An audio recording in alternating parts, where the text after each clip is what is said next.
They came to the other side of the sea into the country of the Gadarenes. When he had come out of the boat, immediately a man with an unclean spirit met him out of the tombs.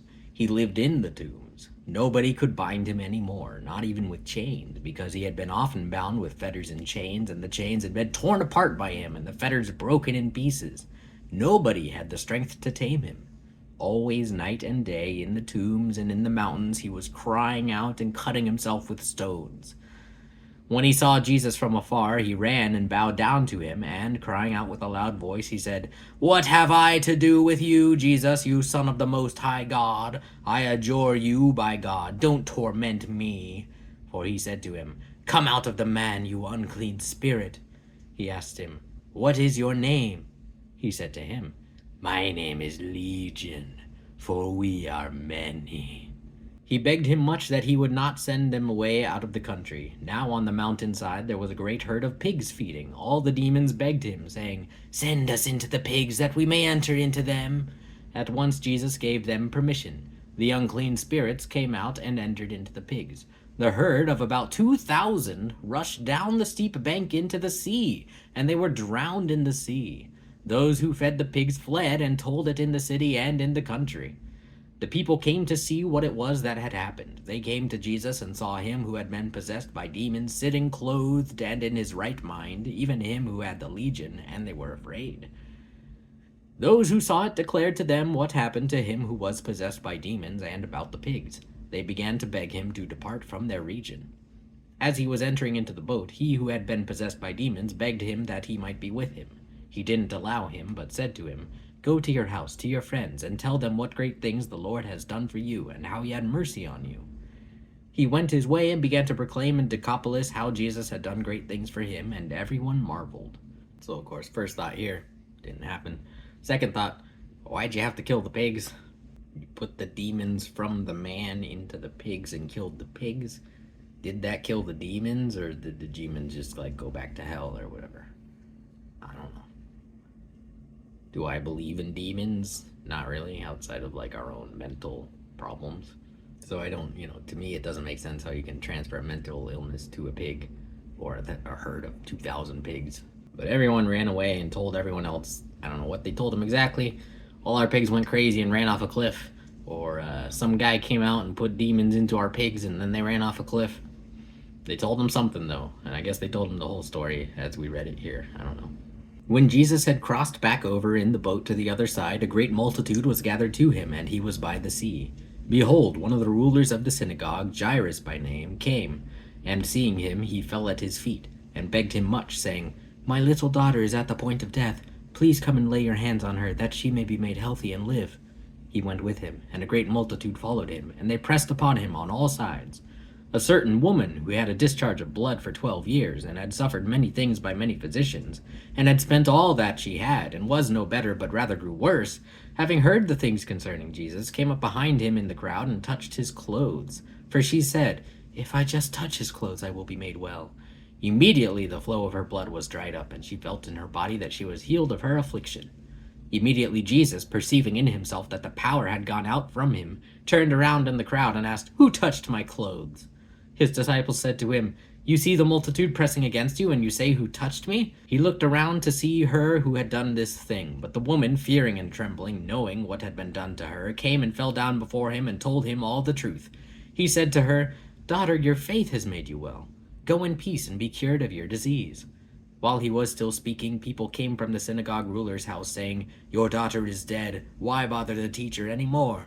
But Jesus, when he heard the message spoken, immediately said to the ruler of the synagogue, "Don't be afraid, only believe." He allowed no one to follow him except Peter, James, and John, the brother of James. He came to the synagogue ruler's house, and he saw an uproar, weeping, and great wailing. When he had entered in, he said to them, "Why do you make an uproar and weep? The child is not dead, but is asleep." They ridiculed him.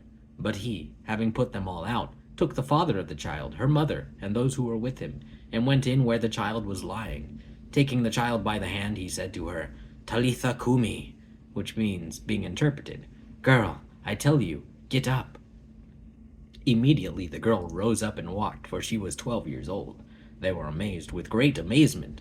He strictly ordered them that no one should know this, and commanded that something should be given to her to eat. So I don't think touching someone else's clothes will make you well. I do think faith can make you well in a way. Placebo effect is very powerful. Power of belief. Even if it's belief in an untrue thing, it has power.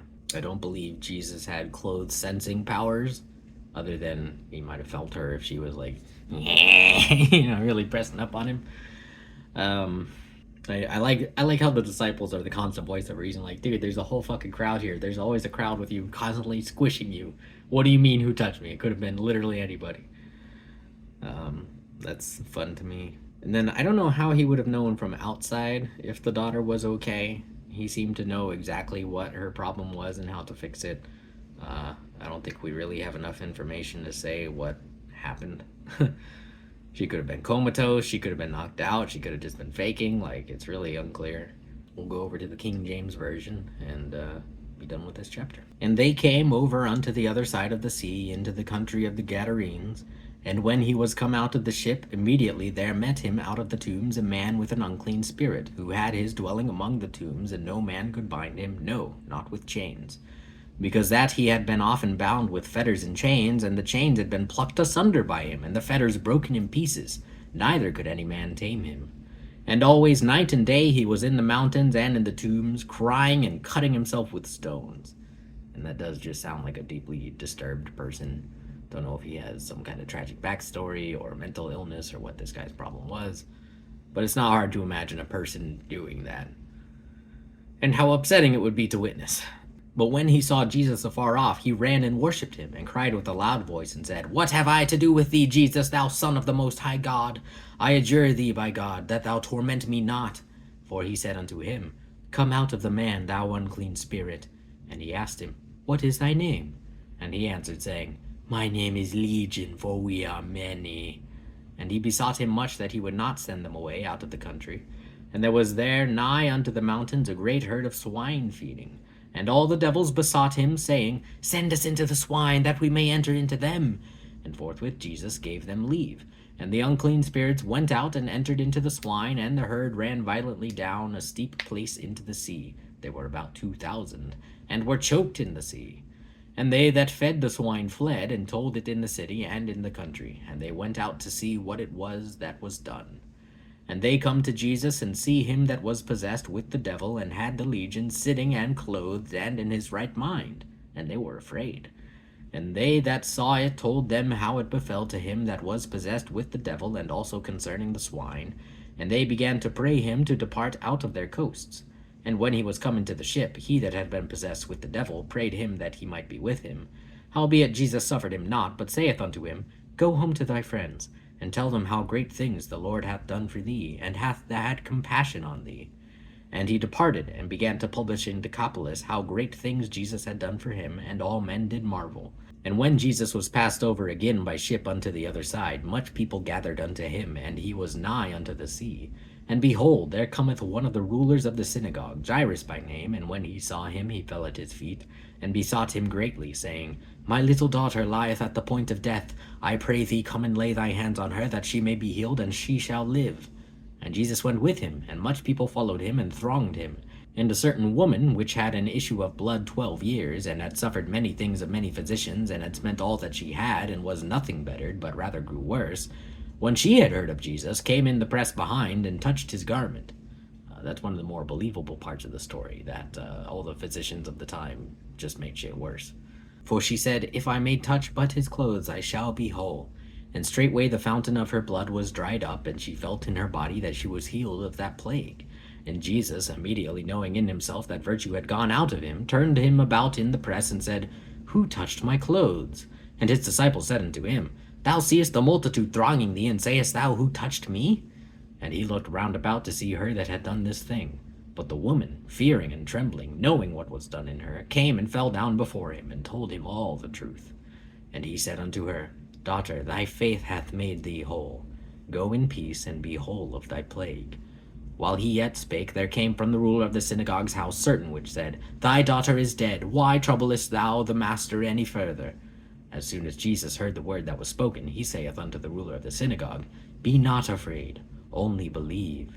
And he suffered no man to follow him, save Peter and James and John the brother of James.